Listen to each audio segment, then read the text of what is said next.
देखिए जी, 9 मई के बारे में जो अफवाज पाकिस्तान का जो पॉइंट ऑफ व्यू है वो बड़ा वाज़ेह है, गैर मुबहम है और मुस्तकिल है।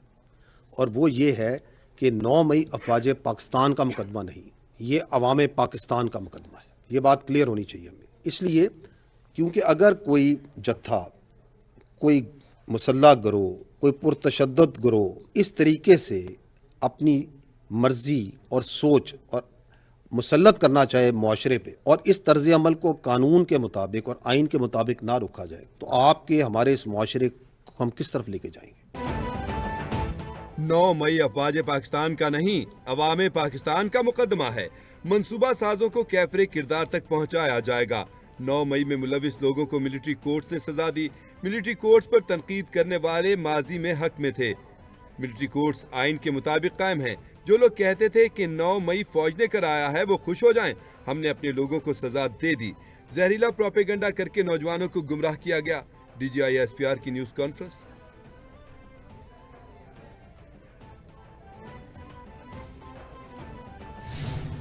कि पाकिस्तान में एक अरबों रुपए का एक गैर कानूनी स्पेक्ट्रम मौजूद है। भत्ताखोरी है, नॉन कस्टम पेड गाड़ियां हैं, उसके अंदर अगवाकारी है, उसमें स्मगलिंग है, उसमें गैर कानूनी असला है, और उसमें ये फेक न्यूज़ और प्रोपेगेंडा भी इसी इलीगल स्पेक्ट्रम का हिस्सा है। ये जो इलीगल स्पेक्ट्रम है, इससे जो फायदा उठाते हैं, जो अरबा रुपया बनाते हैं, उनकी एक ही ख्वाहिश है कि सिस्टम जारी व सारी रहे। और इस सिस्टम को जारी व सारी रखने के लिए वो ये इंश्योर करते हैं, वो ये भरपूर कोशिश करते हैं कि वो तमाम ज़रूरी अवामिल जिनका रिवाइज नैब में, जिनका ज़िम्मे इस्तेकाम में जिक्र है, उन पर अमल दरामद ना हो। लेफ्टिनेंट जनरल अहमद शरीफ चौधरी ने कहा कि KP में बैड गवर्नेंस की वजह से हमारे जवान जान की कुर्बानियां दे रहे हैं। मुल्क में भत्ताखोरी, अगवा, नॉन कस्टम गाड़ियों की स्मगलिंग का गैर कानूनी नेटवर्क जारी है। गैर कानूनी स्पेक्ट्रम से फायदा उठाने वाली कुव्वतें चाहती हैं ये सिस्टम जारी रहे। इस गैर कानूनी स्पेक्ट्रम में सियासी पुष्टपनाही भी शामिल है। अशराफ या इत्तफाक करें, इस स्पेक्ट्रम को तोड़ेंगे तो पाकिस्तान को तेजी से खुशहाल होता देखेंगे।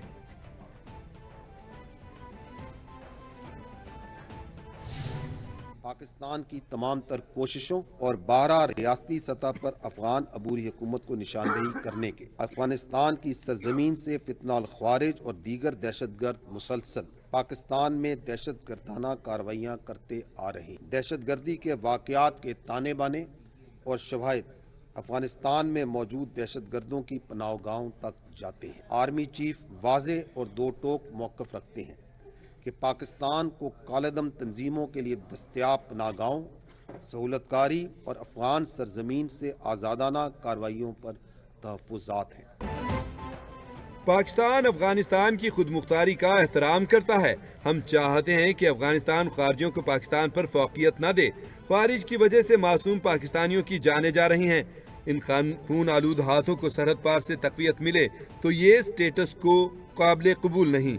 पाकिस्तान में दहशतगर्दी के ताने बाने अफगानिस्तान तक जाते हैं। तमाम चैलेंजेस के बावजूद दुश्मन परेशान है कि पाकिस्तान तरक्की कैसे कर रहा है।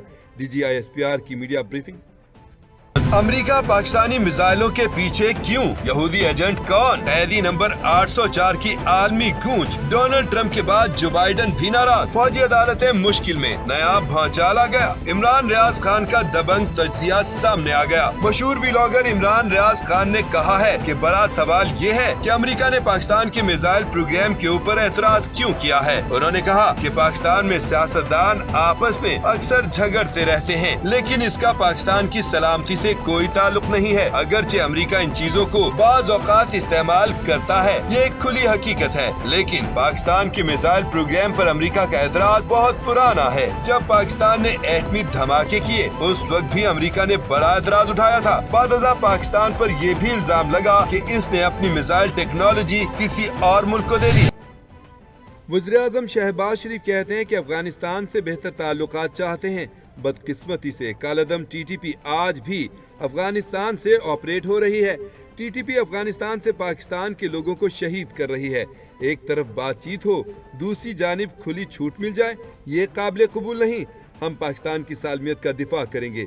सरहद पार से मुल्की पॉलिसी नहीं चल सकती। हमारी फोर्सेस दहशत गर्दी के खिलाफ सरगर्म अमल हैं।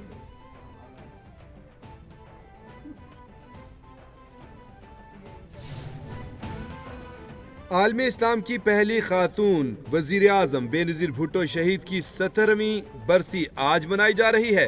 شہید محترمہ بے نظیر بھٹو کو خراج عقیدت پیش کرنے کے لیے پیپلز پارٹی آج ملک بھر میں تقریبات کر رہی ہے۔ مرکزی تقریب گڑھی خدا بخش میں جاری۔ پیپلز پارٹی کی مرکزی قیادت جلسے میں شریک۔ ملک بھر سے جیالوں کے قافلوں کی آمد۔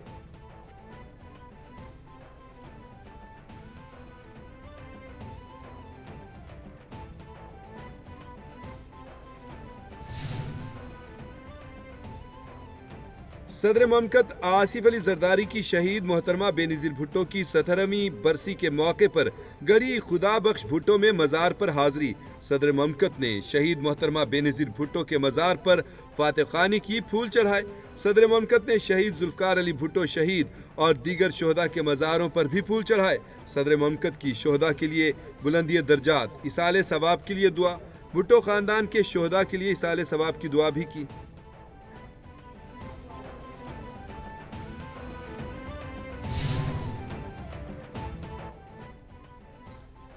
صدر مملکت اور وزیر اعظم شہباز شریف کا شہید بی بی کی برسی کے موقع پر خراج تحسین۔ صدر نے کہا، بی بی شہید استقامت، جمہوریت اور انصاف کے اصولوں سے غیر متزلزل وابستگی کا پیکر تھیں۔ ان کا نظریہ آج بھی زندہ ہے۔ وزیر اعظم شہباز شریف نے بی بی شہید کو جمہوریت کی علم بردار قرار دیا۔ کہا، بی بی شہید ہمت اور استقامت کی علامت بنی۔ میثاق جمہوریت ان کی پائیدار سیاسی سمجھ بوجھ کا ثبوت ہے۔ دل سے خراج تحسین پیش کرتے ہیں۔ چیئرمین بلاول بھٹو زرداری کا شہید محترمہ بے نظیر بھٹو کو یوم شہادت پر خراج عقیدت۔ بلاول بھٹو کا کہنا ہے کہ بی بی شہید کی قربانیوں کو خراج عقیدت پیش کرتا ہوں۔ محترمہ مظلوم اور پسماندہ طبقے کے لیے امید کی کرن تھیں۔ ان کی وابستگی ہم سب کے لیے ایک تحریک ہے۔ ہم ان کی میراث کو آگے بڑھانے کے لیے پرعزم ہیں۔ انہوں نے ایک ایسے پاکستان کا خواب دیکھا جہاں ہر شہری کو برابر کے حقوق حاصل ہوں۔ اس خواب کو ہم حقیقت بنائیں گے۔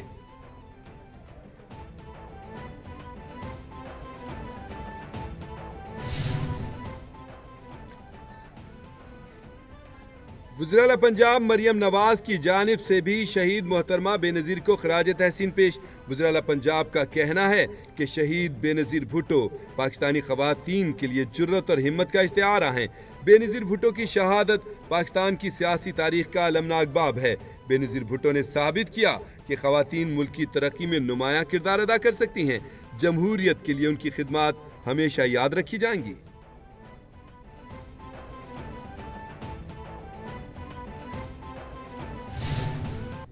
شمالی وزیرستان میں جامع شہادت نوش کرنے والے میجر محمد اویس شہید کی نماز جنازہ میران شاہ میں ادا۔ آئی ایس پی آر کے مطابق میجر محمد اویس شہید کا جسد خاکی آبائی علاقے کو روانہ، جہاں انہیں مکمل فوجی اعزاز کے ساتھ سپرد خاک کیا جائے گا۔ نماز جنازہ میں پاک فوج کے سینئر افسران، جوانوں اور عمائدین کی بڑی تعداد میں شرکت۔ سیکیورٹی فورسز دہشت گردی کی لعنت کے جڑ سے خاتمے کے لیے پرعزم۔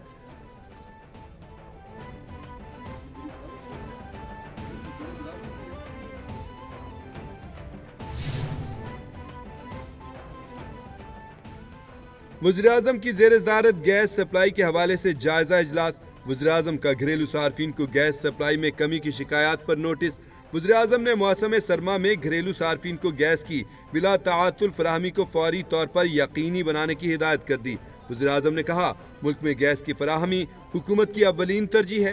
بریفنگ میں بتایا گیا، اس سال لوڈ شیڈنگ کا دورانیہ کم ہے، پاور سیکٹر کو بھی گیس مل رہی ہے، تمام گیس سیکٹرز فعال ہیں۔